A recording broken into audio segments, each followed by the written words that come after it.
What's up, everybody? Welcome into another edition of Crush City Territory. My name is Chandler Rome, along with Tyler Stafford, and the Astros just finished a 7-3 homestand. They split 4 games with the very, very resurgent and hot Tampa Bay Rays, and no one is talking about any of that because the Astros continue to mangle their messaging.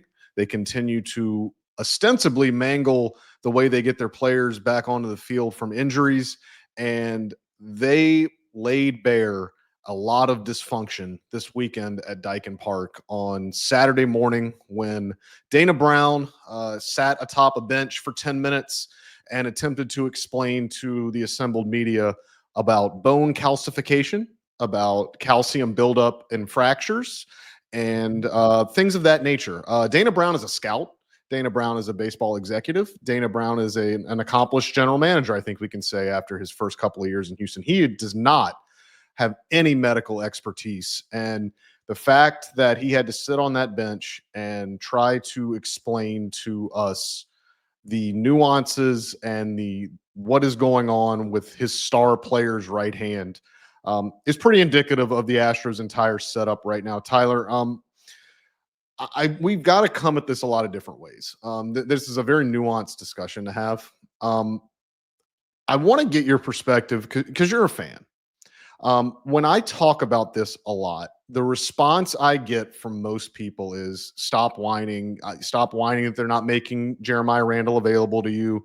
No one should care. No one should care who's made available to me. No one should care about interviews or media or anything like that. Like, if you're a fan, the last thing you should worry about is who is made available to talk to me. I get that 100%. From a fan's perspective, from your perspective, how does this resonate with you? How the Astros have messaged their injuries, their recoveries, and the communication that has taken place from this organization, not just about Yordan Alvarez's injury, but for the past 5 or 6 years, because this is not something that started within the last month. So here's the first thing I'll say. It does matter who's available to speak to, because all of the angry questions that you get can only be answered by people who are not being made available to you. So it does matter who you can speak to, because again, Dana Brown can't. I mean, he said 60% healed on a fracture. What does that mean? Where did you get that number? What does that mean? It's 60% healed. On what timeline? Does that mean it's been broken this whole time and it's now 60% healed? What does that mean? You didn't know it was broken until yesterday. I don't buy for a second that 60% means anything. And especially not coming from him. He didn't see the imaging, and I don't blame him for not. Um, but I do think it matters who's made available to you, especially when the issue that the Astros are having right now is communication. Because, I mean, we talked about this on the last podcast with Tommy John and things like that. And I was very quick to point out, like, the medical team is not doing anything differently to prevent Tommy John, right? And I still think that's true. I don't think there is like proprietary preventative measures that teams are holding on to that are substantial, right? Like, you stretch, you warm up, you do your best, but there's no like secret sauce that a team has that keeps people from getting injured. And the way that we know that is we would be able to tell. There would be one team whose arms would magically work, and we would know within a month, because the second someone got traded or changed organizations, they would go, "Hey, we have this secret doctor who has this magical potion that's keeping people like." That's not real. That like preventing injuries, everyone's doing the best that they can, and I still fully believe that. I think the Astros are messing up somewhere with getting people back on the field. I think the Astros are doing something worse than other teams about getting people back on the field. Now, I don't know if that's the trainers, like they're pushing people to come back sooner. I don't know if it's just miscommunication throughout the process. Like, maybe the doctor saw one thing, but when that was communicated to the trainer, that wasn't communicated to the player or to the manager correctly. and they're not being given like correct timelines to have people. I don't know what it is, but the frustrating thing is that none of us will know because you're only allowed to talk to one part of the daisy chain, and they may be getting bad information, and there's no way to like check it against other sources, right? And so it is frustrating that you can't speak to to the people that you need to speak to answer questions that are clearly an issue for the Astros. And again, I say communication because if Yordan left the game a month ago and the next day they said, yeah, we went in, we did imaging, everything's inflamed right now, we can't really tell, we're hoping it's just inflammation, but the doctors told us we need to wait a week and we'll do another MRI and see if it's fractured.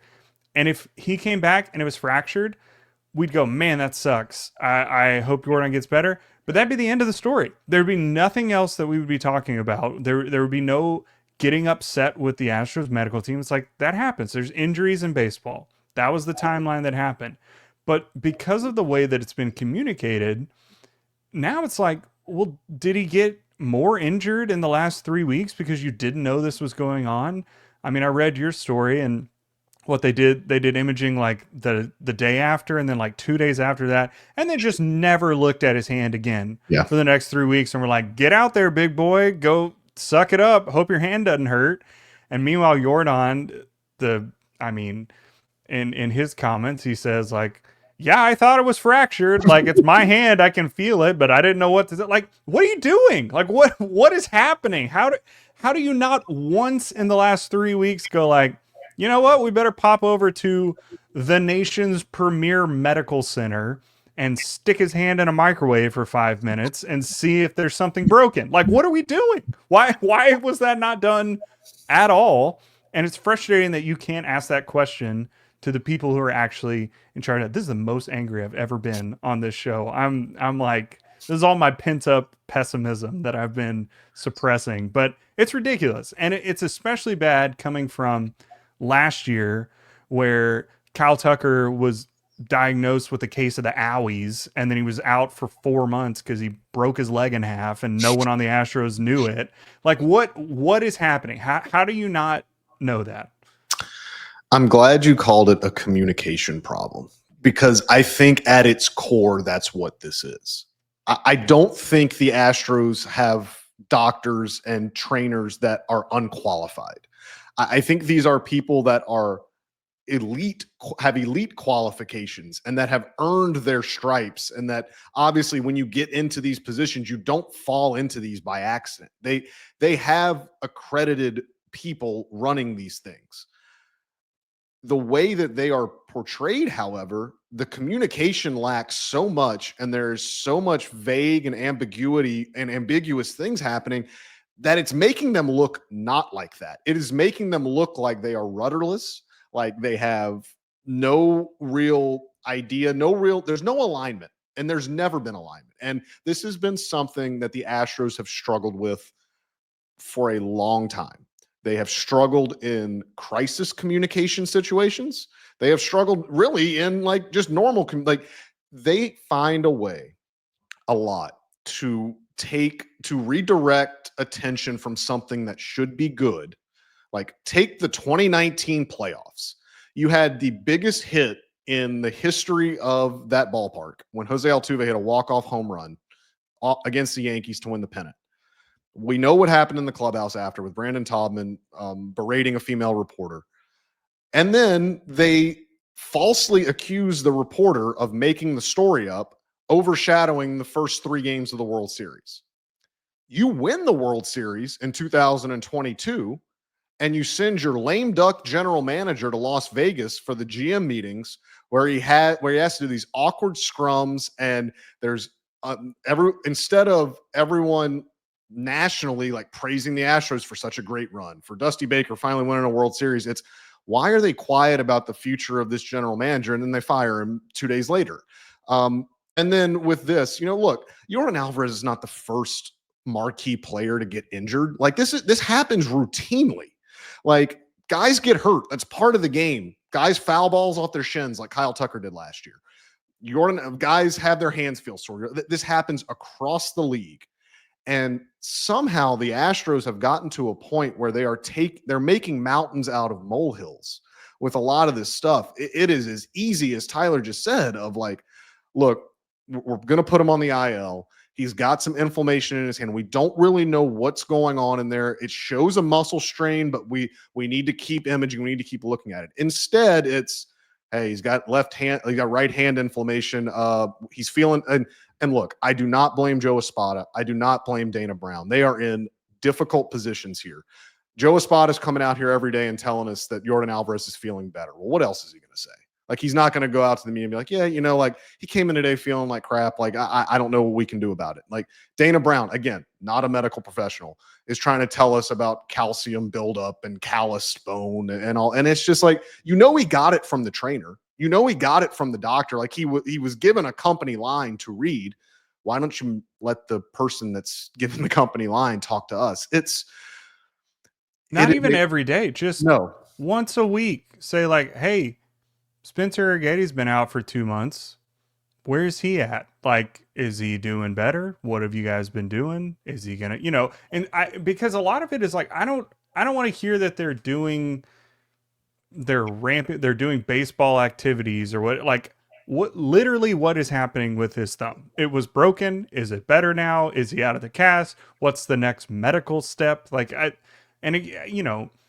you make that available once a week, one, you can keep this from being a daily thing that Right. Joe Espada and Dana Brown have to answer, because you just go like, I don't know, man. You're going to have to ask the trainer on Thursday afternoon or whatever. Like, when they're available, they'll come in, they'll spend 20 minutes, and none of you guys are going to be yelling at, like, no one's going to be upset with the news that person's, it's not like it's their fault either that these people are injured, but it's so frustrating when, again, the baseball side of people are optimistic that their players are going to come back. What else are they going to say? They're going to say, well, he's feeling better than yesterday. We're hoping he's going to come back soon.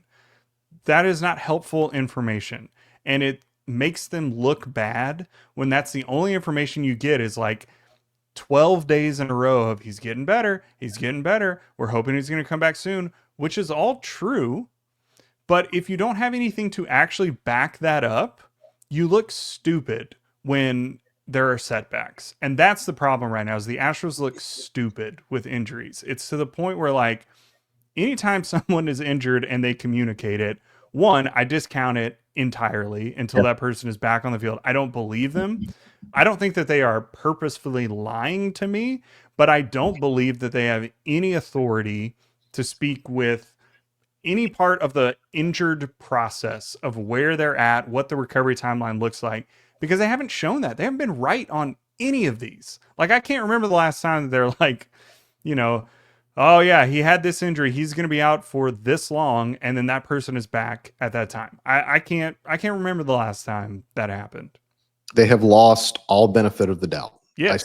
I said it on the Daily Show, 2 or 3 weeks ago on Foul Territory, that they have lost all benefit of the doubt when it comes to describing injuries, talking about recoveries, things of that nature. It is to a point, honestly, where I looked at the Matt Kawahara and Brian McTaggart today. At one point, I was like, why do we even ask anymore? Like, it's going to, because if anything, like, we're putting these guys in bad spots too, but we're not doing our jobs if we don't, especially with a guy of Yordan Alvarez's stature. Like, I mean, you've got Joe Espada over here, like, begging for a left-handed bat, as many times as he can. And hey, he's got one on the injured list. Like, we're not doing our jobs if we don't ask where this guy is in his rehab, where he's coming. So it's tough on us too, but I've got a perfect example of a way this could be better. So the Detroit Tigers, they don't make their trainer available. They don't make their coaches available. They're one of the least kind of AJ Hinch. That's one of his things. He doesn't let his coaches talk to the media. Oh, I thought you meant Hinch too. I was like, what? Okay, that's fine. But one thing they do is they send out an injury report twice a week where it is just, they even tweet it sometimes. And but believe me, I was told that's a HIPAA violation and everything, but I digress. It's printed. It's player injury, what he's doing, what's next. Pretty simple. The other day, Jackson Jobe, their elite rookie starting pitcher, flexor strain. grade 1 flexor strain. That they put it in the report. You know what some of the beat writers for the Tigers did? They went and said, you know what? Hey, Logan Gilbert of the Mariners, he had a grade 1 flexor strain, and he's starting his rehab assignment right now. So then they were able to, do the little math that journalists can do. It's like, oh, well, if he got his flexor strain on this date and he's starting his rehab assignment now, that's 3 to 4 weeks. And, not all injuries are equal, and everybody heals differently. So it's not guaranteed that this is the time frame, but this is what another guy has. So they can now, and I saw it written multiple places, they can be like, you know what? Logan Gilbert was out about 3 to 4 weeks with this. So we'll check back on Jackson Jobe in 3 to 4 weeks. Oh, wait, they don't have to, because they get a report twice a week that tells them what's going on.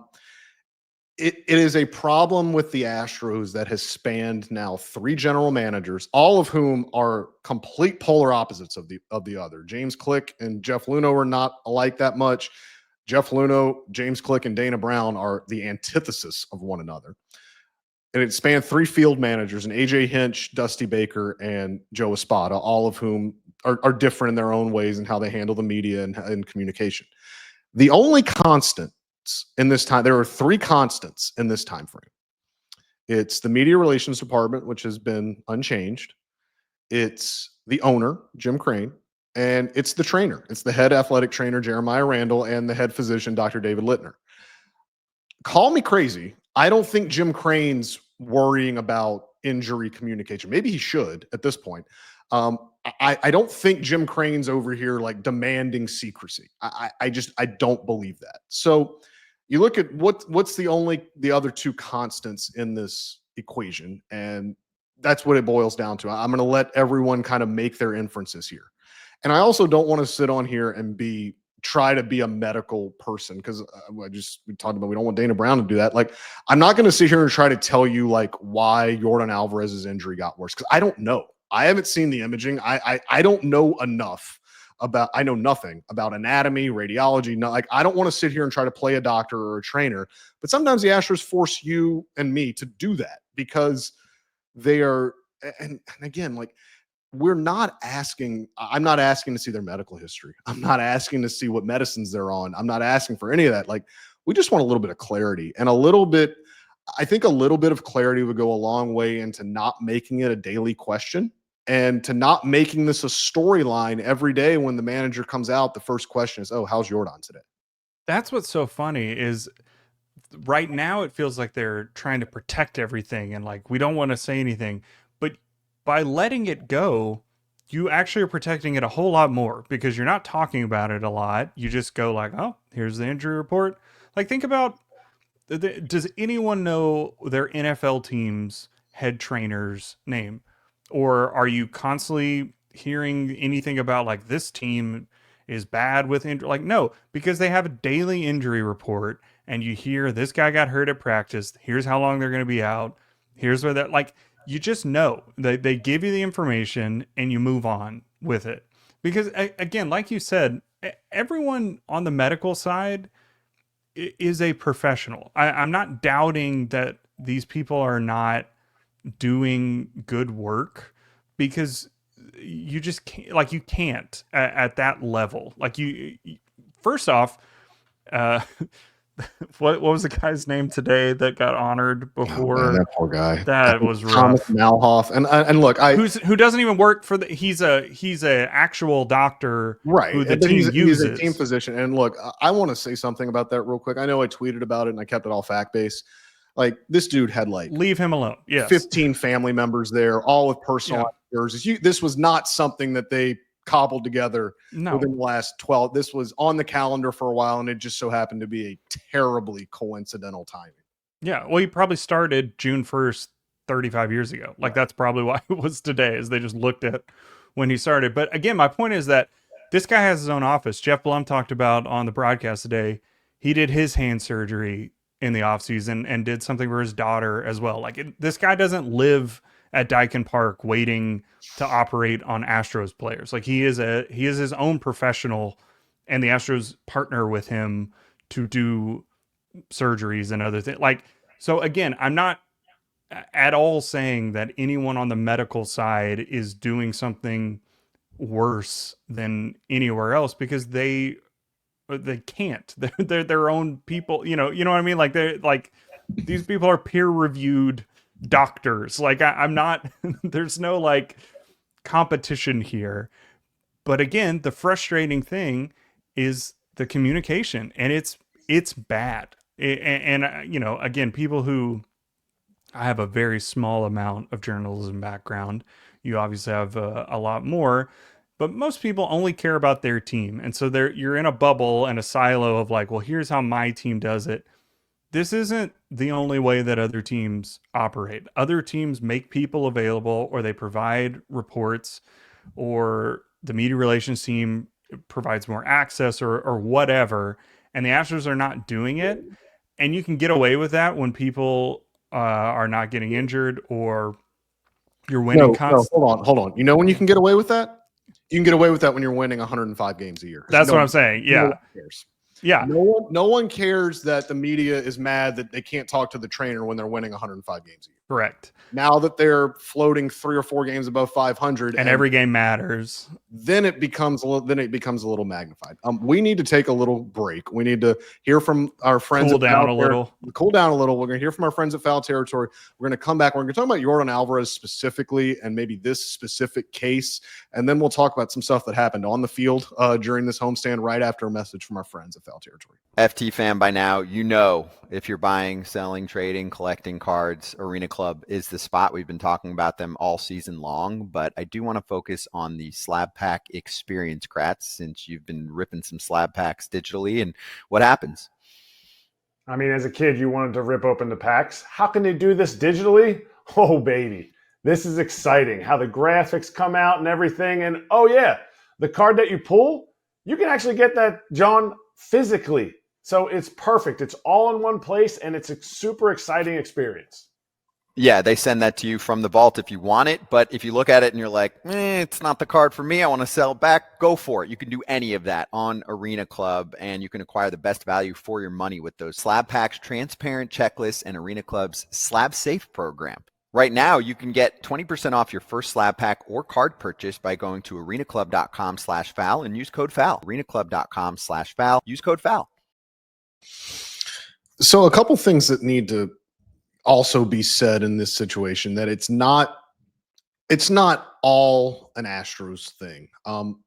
There's a lot of times where players are sensitive about what they want out there, and the club has to, acquiesce to the player at times. The player, if they're in a free agent year, if they're in an ARB year, they don't necessarily want out there everything that's going on, because they don't want maybe other teams that could sign them in free agency in the winter to know everything. Now they'll get the medical reports and all that when they get in contract negotiations, but still there is some awkwardness with that. So don't discount that either, that players can sometimes be difficult in these situations. And I'm not saying Yordan Alvarez himself has been difficult, but he's a guy that doesn't really like to talk when he's injured. That's been something traditionally with him. When he's been on the injured list, it has been difficult for him to talk, being difficult to get him to talk to us. And that's not uncommon. So there can be other forces at play here too. If an agent gets involved, Yordan Alvarez's agent got involved here. Dana Brown said that on Saturday. They got the second opinion basically from an independent doctor through Yordan Alvarez's agent, and they went together with the Astros doctors and they formulated, hey, he has a fracture. And that is common. That was not something out of the ordinary that happened. That happens all the time in baseball. With Yordan specifically, I think the thing that should worry the Astros and that should force Dana Brown to really, really take a look at some things they're doing. The optics are awful that he took live batting practice on Friday against minor league pitching, actually hit a homer, hit a couple balls pretty hard. I watched most of it. And then the next day they say he's got a fracture. Like, the optics of that are terrible. Now, Yordan Alvarez, it should be noted, came out and said, I was in agreement with the plan. They told me that this was what we wanted to do. He agreed to it. It's also on the player too, Tyler, to speak up and to say, hey, like I don't feel right. Like I need something else. And I asked Yordan Alvarez outright on Saturday whether he was okay with how the Astros handled this situation. And well, actually, the way I phrased the question was, is it concerning to you how the Astros the medical staff handled this? And he said, no, it's not, because maybe I should have spoken up and asked for another. It was translated as study. He asked for another. I assume he meant image or MRI of some sort. So it is on the player bears some responsibility. I'm not blaming Yordan Alvarez for getting hurt, but he does bear some responsibility in this situation to, if as he told us, hey, I knew something was wrong. I knew something in here was worse than just a muscle strain. It is on him a little bit to speak up. And something Dana Brown said today on the pregame show was that Robert Ford, who I will give an immense amount of credit, it is really easy on a team radio broadcast to avoid talking about this, to avoid questions like this. Robert Ford today asked Dana Brown, in hindsight, is there anything you wish you would have done differently in this situation? And Dana said, well, we probably should have just shut him down the minute that he complained of pain. And Yordan did acknowledge it. He played through pain for about 10 games because he had pain in his hand before and he had played through it. Dana Brown did acknowledge that they probably should have just shut him down, that they probably should have them put their foot down like, no, we're not doing this. Like, you go. And that's easier said than done, especially with a guy of Yordan Alvarez's stature. So I think to make this solely on the medical staff, the training staff, the return to play procedure, I think that's a little short-sighted, but it's something that needs to be looked at. And it's something that needs to be a holistic, communicative, aligned experience. Like the player has to feel comfortable acknowledging, hey, I don't feel right.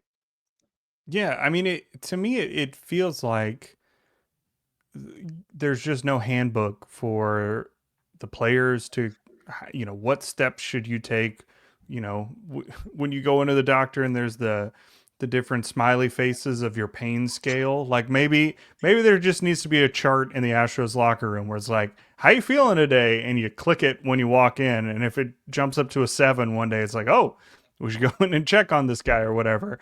I used to do that when I was a teacher. I had one that had 3 smiley faces of like, how do you feel about what you learned today? And most of the time kids were okay.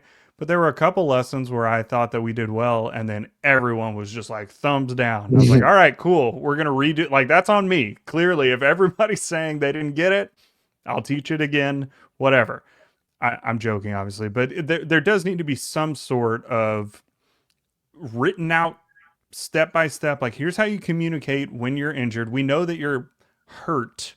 There's a difference between, like, you're not feeling the best you've ever felt in your life, but, like, when it gets to a point that you're noticing it while you're playing, just let us know. And here's the steps that we take from that. We're not saying we're going to take you out or whatever, but that needs to be spelled out to the players so they feel empowered to communicate. And then there needs to be steps of, okay, when we do these things, here's how we communicate it to the coaches, and here's how they can communicate it to media, whatever. But right now, it just feels like it is the Wild West for them. And it's 2025. Like, what are we doing? How do you not have just a one-pager PDF somewhere in your document folder that's like, here's how we handle injuries? Because it feels like they don't. And maybe they do, but we'll never know about it because we're not allowed to ask any of the people about that. One thing I did want to say, we were talking about Yordan. I wanted to pull up. I'm going to hit my present button, and we're going to see if it's going to work. Technology. We're going to try it. While you're pulling that up, I want to make one thing abundantly clear too, that the Astros are not alone in not making their trainer available. I can think of at least 6 teams off the top of my head that do make their trainer available, but that is not the norm. Making the trainer available is not the norm in Major League Baseball. However, other teams are far more competent at communicating what's going on than the Astros have shown themselves to be. Okay, so this is Baseball Prospectus. Yep. I texted my friend Craig Goldstein, who runs Baseball Prospectus, and now asked him. Now you're name dropping. Good. Not to brag, but we had dinner in Washington, D.C. one time and it was wonderful. Shout out Craig. Okay, so here is the Astros injury ledger for 2025. Subscribe to Baseball Prospectus. They're awesome. You can see all the injuries here. So here's Nicholas Flamel. He's out here with his calf strain. Here's Yordan. So he's been out 29 days with quote unquote hand inflammation. And so I was curious, what does the recovery typically look like? And you can actually go to the recovery dashboard. I typed in hand, I said hitter because I wasn't interested in pitchers. And then you can filter by like what type of injury. So I have done the Astros a favor and go ahead and clicked the fracture break button because that's actually what we're dealing with. And you can see the average days missed for a hand fracture is 49 days. Yordan's been out 29 days. If this had been communicated 2 weeks ago, hey, he has a hand fracture, the typical time frame is 40 to 50 days, the story would have been over. Like that's it. You just go like, okay, that's the timeline that they're on. But now they're going to have to spend the next 3 weeks talking about this every day because no one trusts them to have the correct timeline or whatever. But just to give you a realistic expectation, it's 20 days, and that's assuming that the Astros caught it on the right side and this wasn't broken 2 days ago when he's taken BP, right? So we're still 3 weeks away from the average return time. And I don't know that I would guess that from the Astros. Also, while I was in here, I was curious. Spencer Arrigetti's been out 55 days with a broken thumb. I went in here. There haven't been a ton of pitcher broken thumb injuries, but I did thumb break pitcher. Most have been, or 2 have been 45 days. One was 89. So around 60 days. Again, he's at 55 now. I know those are all very different and obviously not a lot of sample size there, but again, cool tool to use. Shout out Baseball Prospectus. So there you go.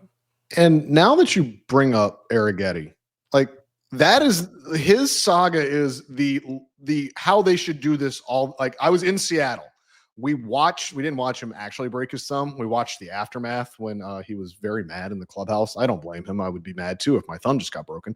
Mm-hmm. We asked Joe Espada about it in the dugout because we had watched it. He goes, yeah, something happened. I don't have the full details. Within an hour, we had from the team, Spencer Arrighetti sustains a broken thumb. And the next day we asked, hey, does he need to have surgery? No surgery. Okay. Typically we're looking at least the cast of 4 weeks. Great. I don't think I've asked a question about Spencer Arrighetti since then. Like now, granted, Spencer Arrighetti is very visible in the clubhouse. We can see him. I can just go like, hey, anything new this week? No. Okay, great, cool. That is the easiest way to do this. Now, I want to reiterate again. Sometimes the player interjects and sometimes the player gets involved and the player wants things handled in a certain way. And I empathize with the Astros in that regard because they are trying to manage 26 very high maintenance individuals with a lot of different personalities and a lot of different priorities and a lot of different things going on. I do not envy them in that situation, but it's clear that something has got to change, whether it is the way that they return these guys to play, the communication. There has got to be, they've got to get together in a room and figure this out. And I don't know who needs to be in that room. I have some guesses. I have some thoughts of who should be in that room. I'm not going to say them out loud, but they need to figure this out and the one reason that I think it's imperative that they do this, what doesn't get talked about a lot, and when I tried to bring up in the story I wrote on Saturday, is the perception that what they are doing to their players' public perception. Yep. How do you saw it? I mean, you have an active X account. Like fans thought Yordan was soft because he was taking 3 weeks to come back from a muscle strain in the top of his hand. And just like last season, when fans thought Kyle Tucker was soft because in his 3rd month, he couldn't come back from a bruised shin. Yep. And it turns out that their bones are broken, that they're not just they're not just taking their time on little innocuous injuries. Like they've got serious issues here. Like, I mean, it got down to the point where Joe Espada is like, at this point, it's up to Yordan right. when he comes back, which I know that's not the tone with which I'm assuming that he said it, which was like, he's ready. He's just being a baby. That's how it read, if you read it. He did. No, and, you know, you're not wrong. I don't think in his heart of hearts that's what he's saying. But also, like, if your communication is so broken that your own manager is kind of frustrated with a player who has a broken hand and nobody knows about it, you're doing something wrong, and you need to Monday morning when you get into the office, that needs to be first thing on the books is, okay, how do we fix this so that we don't have our managers calling our players with broken bones little babies? Because that's essentially what they've done the last 2 years. Dusty Baker managed here, and I think everyone, this should maybe encapsulate what's going on best. When Dusty Baker managed here, he was a man in his mid-70s. His baseball acumen, and he knew exactly what he was doing between the lines. His sharpness never faded. He knew how to manage a game, and probably still could. But they let a man in his 70s go and try to give us injury updates every day. And to be quite honest with you, like there were some times where I don't think he would mix up players, he would mix up injuries, things, and it's at that time where you're like, help the guy out. Like, why do you think he started saying the HIPAA stuff? He started saying the HIPAA stuff to get us to shut up. Like, which is not real, by the way. I mean, HIPAA is real, but that's not what HIPAA means. No, so. Of course it's not. But he got tired of having to answer the questions every day when it could have been easily remedied by, I'm not even saying make the trainer available. I'm saying, hey, once every week in the game notes, just put it down. Like, here's everyone that's on the IL. Here's what they're doing. Here's what they're doing for the next week. And here's where they'll be by the next time you get one of these. Like, This isn't that complicated. And teams around the league do it with managers that are 40 years Dusty Baker's young junior. Like, they do it to get it off their plates because these managers have enough to deal with. And when it comes to managing a clubhouse, when it comes to, managing a game, when it comes to, they've got a lot on their plate. They don't need this in addition. Like, there are just so many ways they could make this easier, and they just fail to do so. And it's something that I think this is going to be the inflection point. I think that they can't go on like this. Like, no. This weekend was an embarrassment for them. And I don't think that's hyperbole. Like, I had people from other teams, I had people that cover other teams, people that work for other teams that were inundating me with just like, for lack of a better word, what the F is going on there? Yep. You know who was really good at his job this week was Framber Valdez. Yeah, Framber threw Maddox. Okay, I had a question about that. Yep. I thought a Maddox necessitated a shutout. I mean, it's not a real stat, first off, but I guess it's just a complete game with under 100 pitches. Yeah, are we going to allow that? I don't think it's a shutout, but I'm going to call it, like, that game deserved to be. If any game deserved to be a Maddox, that game did. Unbelievable. That was. I mean, just start to finish, he gives up a home run in the first batter, and you're like, uh-oh. And then you blink, and it's the end of the game. He's thrown 83 pitches. I tweeted it, and I texted you guys too. He threw the exact same amount of pitches as Ryan Gusto did the start before in 3 2/3 innings. I believe he didn't have a single inning where he needed more than 12 pitches. Nope. He didn't go to a 3-ball count until the 9th inning. Insane. He was unbelievable.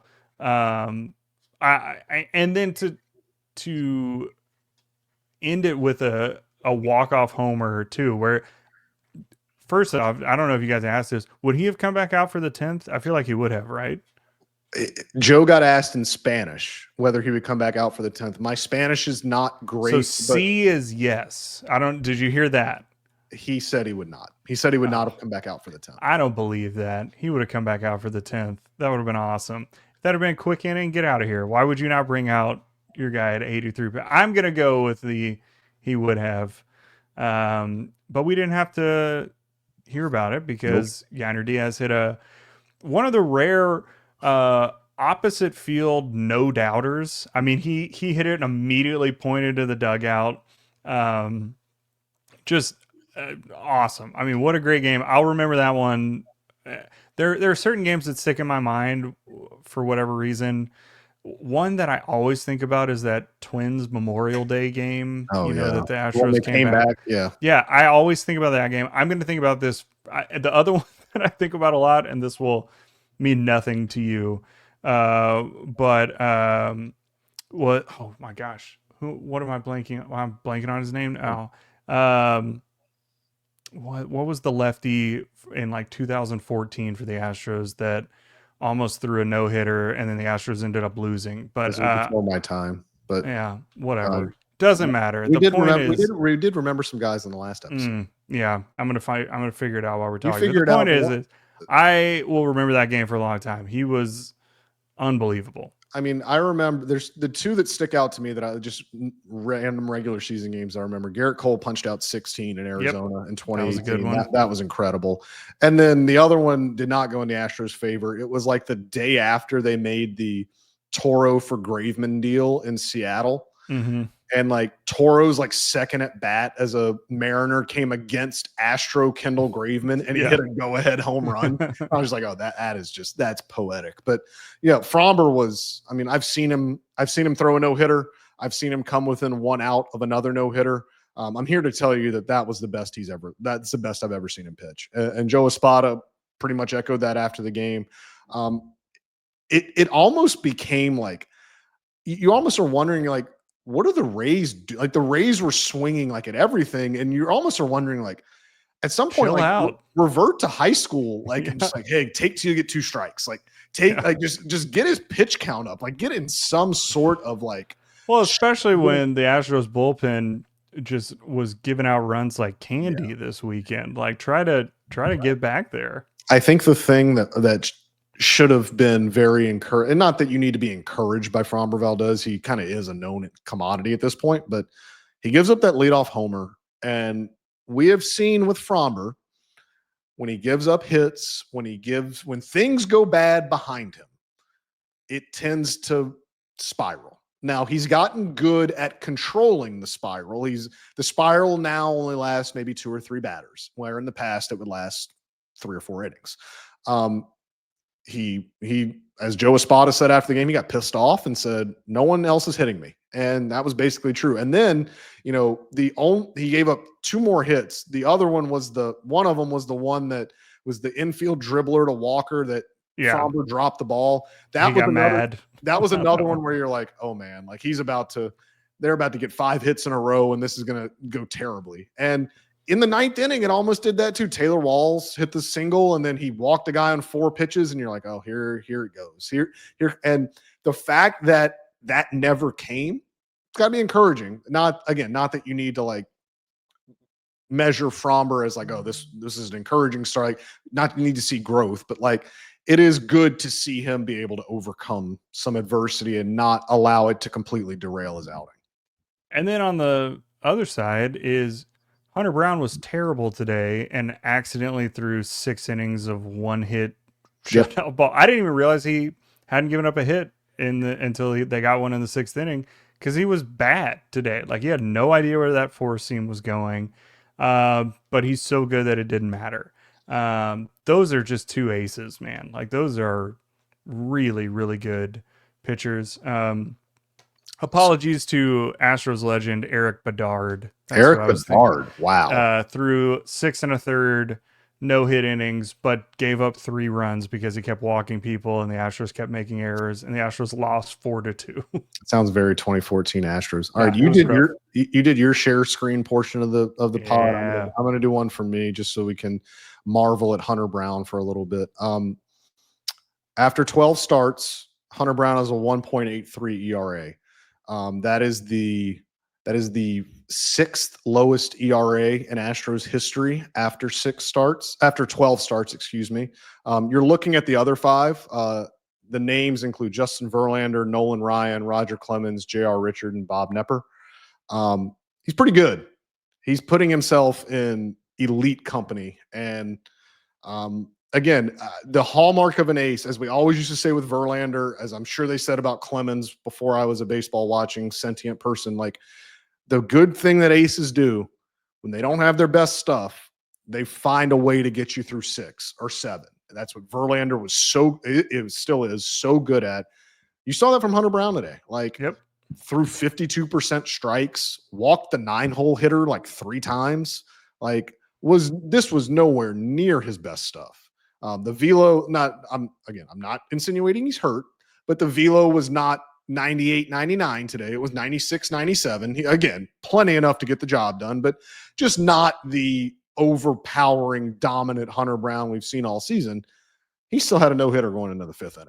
And I mean, just it was, again, the hallmark of an ace is when you can show up with not your best stuff and still do what Hunter Brown did today. And a game that they didn't need to win it, but they went 7-3 on this homestand. It wasn't as if they were reeling, but after yesterday, after getting your absolute doors blown off during the game and all the dysfunction that happened before the game, it did feel like that was a game that they kind of needed to win. Yeah, it definitely felt that. Especially, yeah, like you said, after having 2 just blowout losses, definitely felt like something that they needed to take care of, and boy, did they! They were quite good. Yeah, real quick, Jacob Melton's on the team now. Good for him. Mm-hmm. Wrote a little bit about it. It'll go up in the Athletic tomorrow. I don't think this is like he's going to play every day. I think he's just kind of here as I think they're going to he's going to get at bats. He's not going to be Cesar Salazar, but their 3 outfielders are playing too well right now for him to have a regular outfield spot. He's not going to play over Cam Smith. He's not going to play over Jake Myers the way Jake Myers is hitting, and he's obviously not going to play over Jose Altuve. But there will be days where Altuve's at second, Altuve DHs. They can play Melton in they're okay with him playing in the corner, so may play some left field. May get some DH at bats. He's a left-handed hitter. I don't know if you've seen one of those in a while, Tyler, but he does hit from the left side. I've heard legends of them, which will help.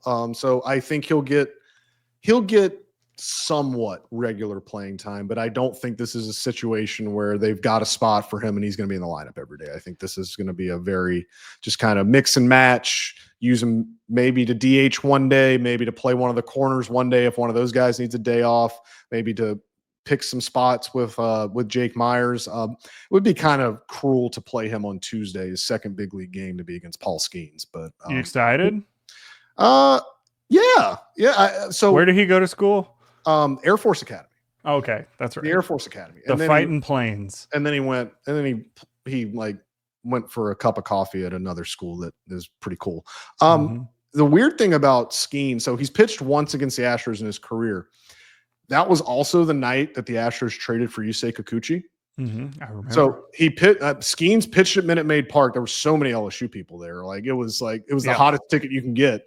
I don't think I watched a pitch of that game because they traded for Yusei Kikuchi literally like an hour before first pitch. And so I was just like making calls and writing about that. Like, I don't think I watched a pitch Paul Skeens threw. So it will be nice to actually watch him pitch and lock in and watch him pitch against the Astros on Tuesday opposite Lance McCullers Jr. So good luck, Lance. My dad and uncle are going to be up there. So if you see someone balder who also looks like me in the stands, wave to him. Do you know who is first in the WAR leaderboard this year in baseball? Aaron Judge. Good guess. Do you know who is second? In what, Baseball Reference or Fangraphs? Baseball Reference. It's probably not Ohtani because he's not doing both. Ohtani is 6. Who's second? I don't know. This dead air is not good for podcasting. Isaac Paredes. I don't know. Jeremy Pena. Really? Yep. Good for Jeremy Pena. Jeremy Pena. Second. He's above Pete Crow Armstrong, who I hear about more than anyone else. People can't stop talking about PCA. Jeremy Pena's been really good. You'd probably hear more about Jeremy Pena if the Astros weren't, if the Astros so many questions from medical issues weren't distracting you by like not being able to reveal that they're best hitter has a fracture in his hand. Uh-huh. Again, this is what we talked about. Like Mm-hmm. that, the stories should be that Jeremy Pena is awesome and that Hunter Brown's got the 6th lowest ERA in franchise history after 12 starts and that Mm-hmm. Josh Hader's unhittable. Like, Mm-hmm. but instead, like this is what's dominating the headline, and as it should be, because this is dumb. Like again, it's just really dumb. I'm with you. Quit being fussy with Chandler. Yeah.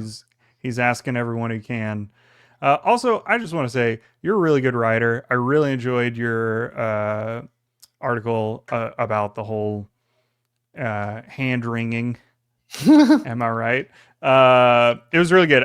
That was one of those that I felt like, oh, this is why like print journalism is important. The nuances that you were able to get through in the story that you wrote were really, really good. Everyone should read Chandler. He's a very good writer. Your check is in the mail. You can read me this week from Pittsburgh, the greatest view in baseball, with decidedly not the greatest team in baseball on the field, but the Astros may see the greatest pitcher in baseball on the field on Tuesday when Paul Skeens pitches against the Astros at PNC Park. I will be there. Tyler's dad will be there. Tyler will not be there, but we will be back at some point this week to discuss Paul Skeens, the Pirates, the Astros, and whatever other injured member of the Astros they figure out has something wrong with him. You can follow me on X at Chandler_Rome. You can follow Tyler at Tyler C. Stafford. As always, please rate and review us on Apple. Please subscribe on YouTube so you can get alerted every time we go live. And as always, thank you for watching. Thank you for listening. And thank you for supporting. We'll talk to you guys later. Bye.